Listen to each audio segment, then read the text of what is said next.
E agora gostaria de tratar sobre as implicações, os resultados do positivismo de Comte para a ética e para a política. Ordem e progresso são duas palavras-chave dessa aplicação prático-política do positivismo. E são duas palavras que nós conhecemos bem aqui no Brasil. Lembrando, a filosofia de Comte aplica os resultados e também os métodos das investigações científicas modernas, principalmente da astronomia, da física, da biologia, da fisiologia cerebral, para os modos humanos de viver, ou seja, para a vida pública e para a vida privada. E com a sociologia, Comte quer dizer o seguinte: os fenômenos da vida humana e social têm a mesma natureza, devem ser investigados do mesmo modo que os fenômenos astronômicos, físicos, químicos e fisiológicos. Por isso que ele vai chamar a sociologia de física social, porque o método que ele vai usar é o mesmo que o das ciências naturais.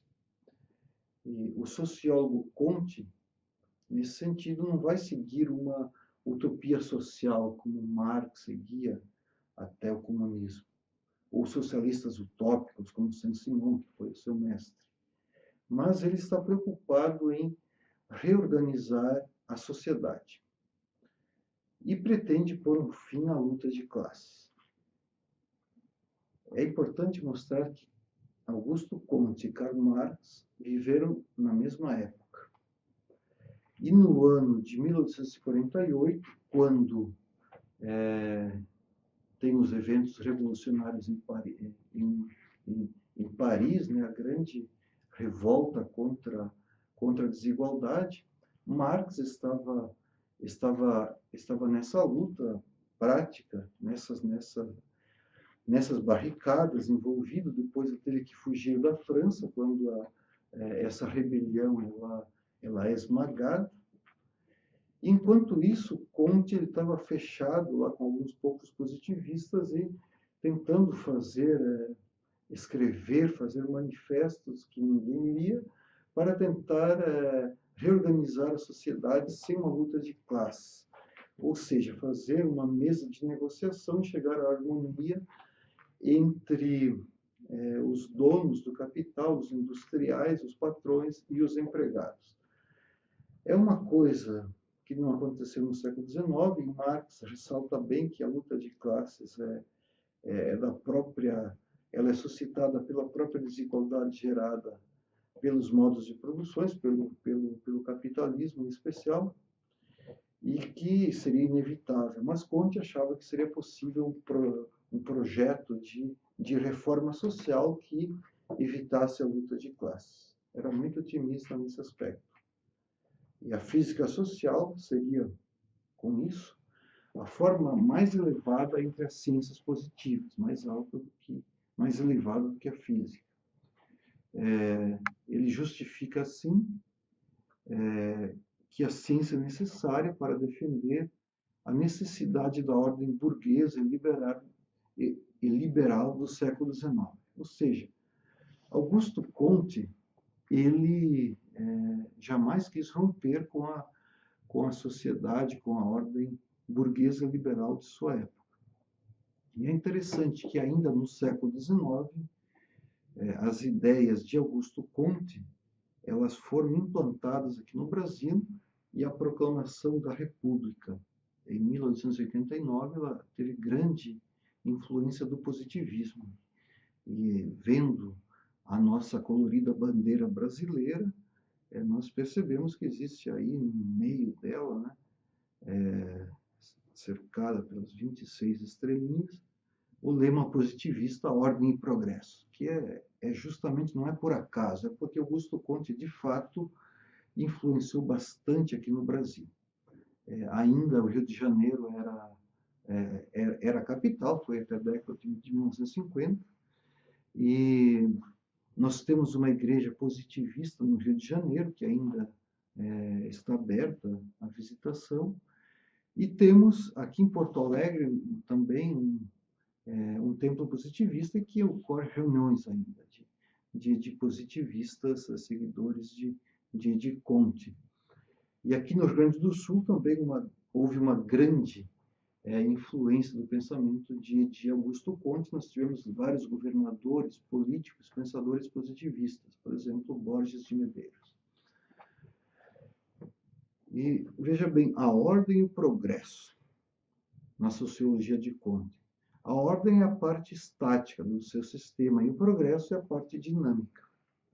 E nós tivemos aqui no Brasil o José Arthur Gianotti, que organizou aqui essa obra de Comte, da Coleção dos Pensadores, que foi um grande estudioso de Comte, hoje se dedica a outros autores, e que ele procurou ver como se relaciona a ordem e o progresso, a estática e a dinâmica no pensamento de Comte. E temos que ter também bem claro que a sociologia de Comte, ela inclui boa parte do que hoje nós dizemos que são áreas que são da psicologia, da economia política, da biologia, da história, da ética e da política. E Comte tinha a pretensão de construir uma nova teoria da sociedade, uma teoria que articulasse a ética com a política, dando conta de todos os fenômenos sociais e dos desafios sociais e políticos da época. Ou seja, todos os fenômenos sociais e políticos do mundo moderno, em conformidade com a ciência positiva, deveriam levar necessariamente a novas relações de poder. Ele achava que, com isso, nós teríamos o domínio no plano mais elevado espiritual dos sábios e cientistas. E também dos industriais, que colocariam em prática no mundo material essas prescrições, essas leis, essas sábias elaborações. Nós sabemos que em nosso mundo, esse plano espiritual, uma espécie de rei filósofo platônico, ele não existe. E nem existiu no século XIX. As relações de poder são mais complexas e não é o Donald Trump que vai se colocar como um político que vai ouvir sábios e cientistas antes de tomar decisões práticas para a economia e para a ciência. Quero citar, então, o Gianotti, que ele explica essa relação entre a estática e a dinâmica. Cito: a estática estudaria as condições constantes da sociedade. A dinâmica investigaria as leis de seu progressivo desenvolvimento. A ideia fundamental da estática é a ordem. A da dinâmica, o progresso. Para Comte, a dinâmica social subordina-se à estática, pois o progresso provém da ordem e aperfeiçoa os elementos permanentes de qualquer sociedade. Religião, família, propriedade, linguagem, acordo entre poder espiritual e temporal, etc. Essa é a relação e é muito importante compreender. Por fim, sobre Comte, queria colocar como ele, de certo modo, queria justificar a ordem burguesa no século XIX. Nesses momentos em que houve anarquia política, nessas revoluções de 1830 e 1848, Comte parte da física dos corpos organizados, da biologia, para tentar explicar toda essa bagunça que estava acontecendo e como poderíamos chegar à ordem. Ele, como era um ser humano, passou por várias crises, inclusive por uma crise mental, por uma profunda depressão melancólica, lá por 1830. E ele era apaixonado por uma senhora, Clotilde de Deveau, que era casada. E lá pelas tantas, o marido dela foi preso, depois o marido morre, e aí ela fica viúva. Mas Comte continua a se corresponder com ela, a ser amigo, mas ficou sempre nessa amizade, apesar de ser apaixonado por ela. E alguns anos depois ela morre e ele toda noite tem o hábito de escrever cartas para sua ex-amada defunta. É uma coisa meio... Mesmo quando teve revoluções de 48, ele nunca perdeu o hábito de escrever carta. E justamente a Clotilde de Deveau que vai ser a deusa dessa nova religião, a humanidade, e que vai aparecer até no Rio de Janeiro, tem, né, no centro do templo positivista a imagem da sua amada como símbolo da humanidade. E foi assim que Comte ajudou a fundar a Sociedade Positivista de Paris e professou a religião da humanidade. E não teve esse ardor revolucionário, como falei, que teve Marx diante dos movimentos revolucionários de 1848. Ele procurava tomar distância de conflitos políticos concretos e, enquanto sociedade positivista, eles propunham medidas de educação popular, uma nova organização do trabalho, enquanto os trabalhadores estavam lá fora lutando nas ruas de Paris, constituíram um governo provisório que depois foi massacrado pela velha resistência. A Lolita Benoit diz o seguinte sobre essa relação um tanto conservadora de Comte com sua época. Durante a Revolução de 1848, quando os operários de Paris, atrás de barricadas, em desigualdade de força e número, enfrentaram as tropas burguesas chefiadas pelo general Cavaignac, o filósofo positivista permaneceu recluso em seu apartamento na mesma cidade. Como narrou no testamento, mesmo incomodado com o barulho ensurdecedor da batalha nas ruas, ainda assim cumpriu ritualmente o hábito de escrever cartas a Clotilde de Deveau, o grande amor de sua vida que havia morrido anos antes. Ele era um pouco esquisito também. Não foi só Kierkegaard e Schopenhauer que tinham suas esquisitices, o Comte também. Mas depois dessa crise que ele teve, ele escreveu obras, então se perdeu um pouco. Com isso, eu queria concluir, né, para mostrar que nós temos no século XIX grandes pensadores que tentaram dar conta das crises sociais e políticas da época, e Comte de um lado e Marx de outro são dois modelos que não podem ser compatibilizados, mas são respostas diferentes aos conflitos, aos mesmos conflitos vividos na época.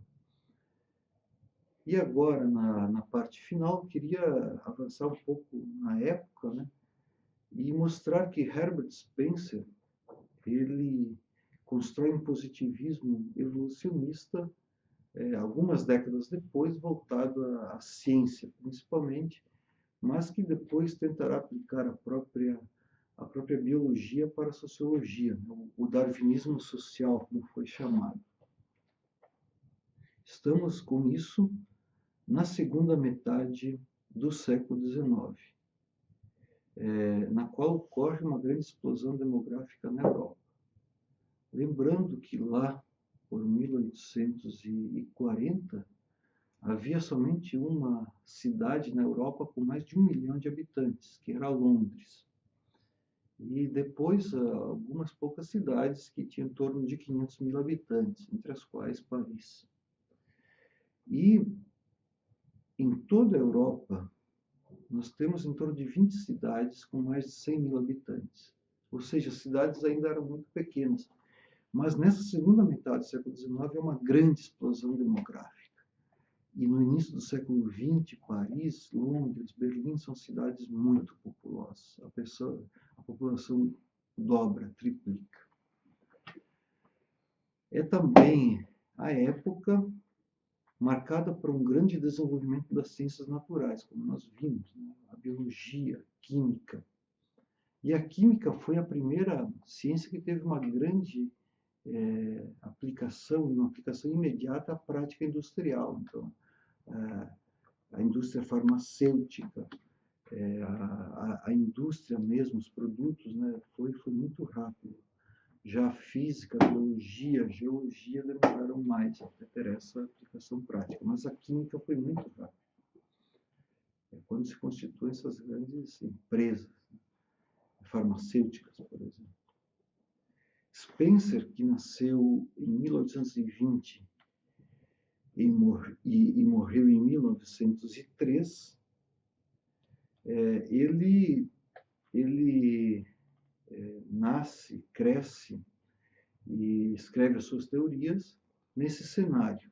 Tem um esforço revolucionário também de introduzir a biologia em outras ciências que estavam nascendo, como a sociologia e a moral.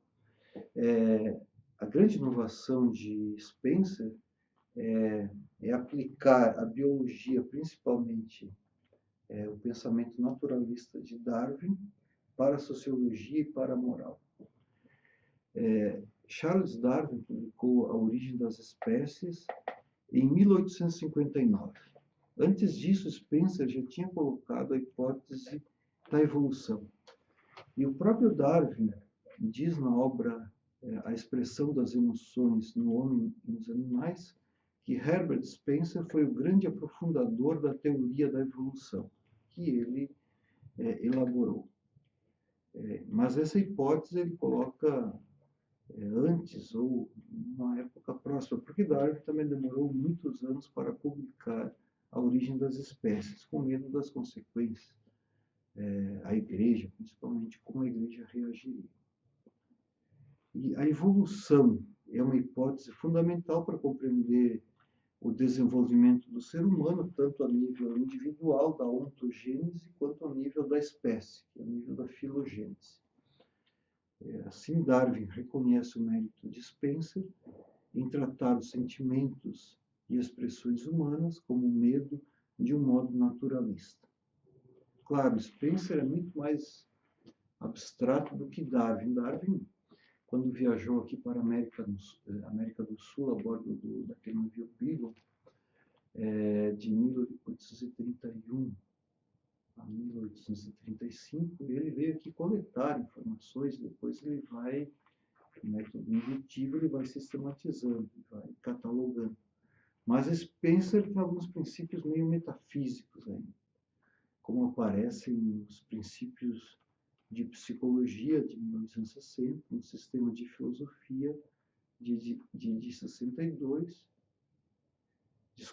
62 são os princípios de filosofia, o sistema de filosofia de 60, e já 55 os princípios da psicologia.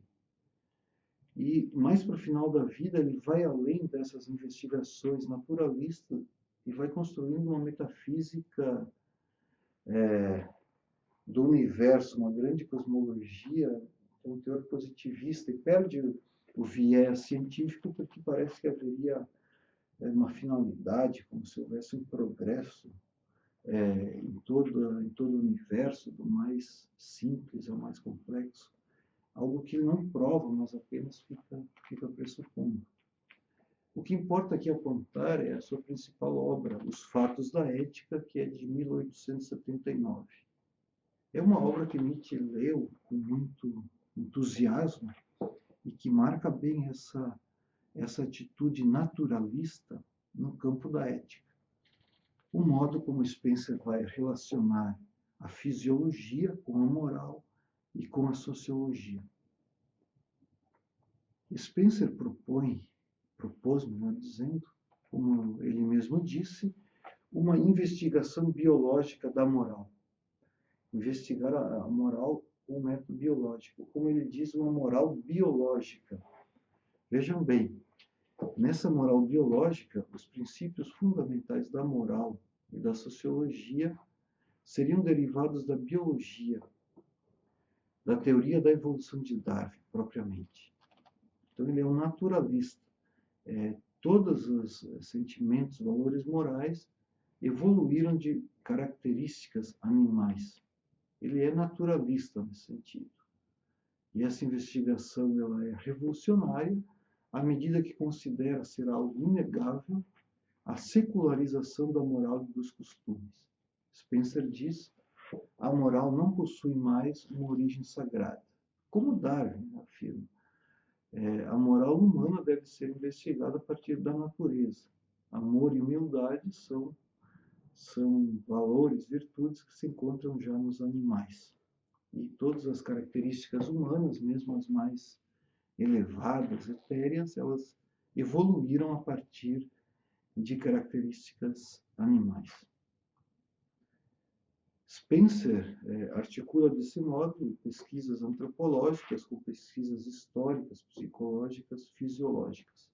Ele é um positivista evolucionista e coloca aqui no fundamento da moral humana primitiva, do homem primitivo, nós não temos princípios abstratos, nós temos o medo.